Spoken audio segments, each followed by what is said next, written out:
What's going on, guys? Welcome back to another video. In today's video I'll be talking about trading on the MacBook Air in 2025. I've personally been using the base model M1 MacBook Air for almost 5 years now, and I want to share my experience with you lot. I know a lot of you might be considering picking one up for trading, so hopefully this video will help you decide if that's the right choice for you. Of course, if you was getting the MacBook Air today, you'd be looking at the new and improved M4 model, but let's see how the M1 holds up and let's get into it. So after 5 years of using the base model M1 MacBook Air as my main trading device, I have to say I have had a great experience with it. The MacBook Air isn't the most powerful laptop out there, but it is more than capable of handling trading, content creation and everyday tasks. And even after all these years, it still performs incredibly well. Apple's optimization means that even the entry-level models run smoothly. Whether it's analyzing charts, executing trades or running multiple applications, the MacBook Air handles it effortlessly. If you're considering the MacBook Air today, you'd be looking at the M4 model, which has even more improvements in performance and efficiency. And the base model comes with 16 gigs RAM compared to the 8 gig RAM that I'm currently using. But even the M1 model from 5 years ago is still holding up well, which says a lot about the longevity of these laptops. One of the best things about the MacBook Air is the design. It's slim, lightweight and easy to carry around. As someone who used to trade on heavier laptops, switching to a MacBook Air was a game changer. The portability makes it perfect for traders who like to work from different locations, whether it's at home, a coffee shop or while traveling. Apple has made small but important design improvements over the years, such as adding more ports, improving the keyboard and even the display. My M1 model still has the older display and the ports, but if you was to pick up the new model today with the M4 chip, you will get the new and improved design. The MacBook Air's Retina display is still one of the best in its class, even though it might not have the highest numbers on paper, but it still performs amazing. So now you have the even better display on the M4 MacBook Air, with a larger display, brighter display compared to the previous one that I was running. And I have to say, the M1 display sometimes I did find myself tapping on the brightness button to increase the brightness, but it was on max anyway. So if that's something you'd like to sit outside and work, then it might be an issue. But I know that the M4 model that you would pick up today is a lot brighter, so you shouldn't have any issues. Battery life is always important, especially for traders who need to stay connected for long periods. My M1 MacBook Air still offers impressive battery performance, even with TradingView and multiple applications running at the same time. I can go through most of the day without needing to plug it in. Obviously 5 years now, I do have to plug it in, and when I'm using it, just because I know that it will die eventually. But 5 years later, you can't complain. But yeah, with the M4 model, you will not have that problem straight away. Obviously, once you wear it out, then 5 years later, it will require you to use it on charge. So when it comes to trading on the MacBook Air, TradingView runs smoothly. This is a massive thing for you guys watching. TradingView runs without any issues. I used to use it on Safari, but now I switched to a dedicated TradingView app because I've been using it for 5 years now. When I first originally got it, there was no app, but now there is a dedicated app, so it's just on my desktop.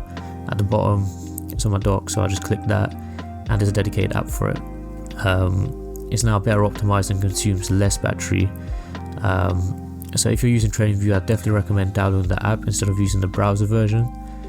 For fundamental analysis, you can easily access sources like Bloomberg, Yahoo Finance, Financial Times. Researching economic events, monetary policies, central bank decisions is much easier on the MacBook compared to the iPad, because you don't have to deal with compatibility issues. If that's like, perhaps you're trying to load something in, monetary policy statements, videos. But even the iPad can do a good job.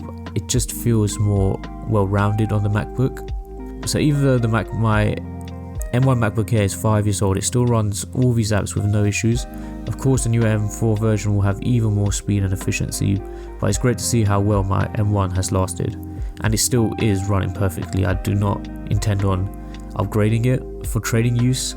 Maybe for content creation it makes sense, but when it comes to trading, it's more than capable, even 5 years later. So one of my favourite ways to use the MacBook Air is by connecting it to my external monitor. Having a larger screen makes it much easier to track multiple charts and market data simultaneously.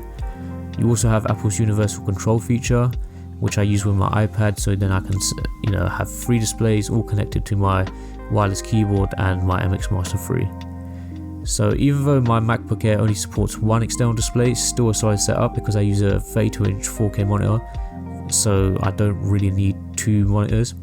But if you was to pick up the M4 MacBook today, you will get the option of using 2 external monitors. So if that's something you would like to have in your setup, you can now do that.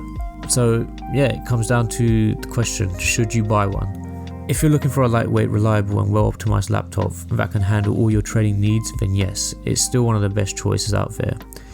You could pick up a MacBook Air M1, M2, M3 for a lot cheaper than the M4, but the M4 is already quite affordable, coming in at £999. You're getting a lot for your money. Like I mentioned, now you've got the M4 chip and you've got the 16 gigs of base RAM.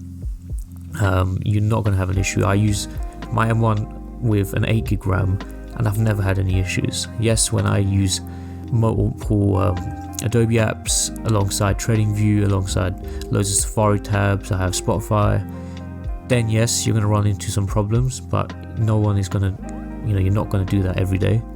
So yeah, you could still get an older model and still have no issues, but like I said, the M4 is the latest model and it is, again, the entry model is very affordable, so that would be your best option.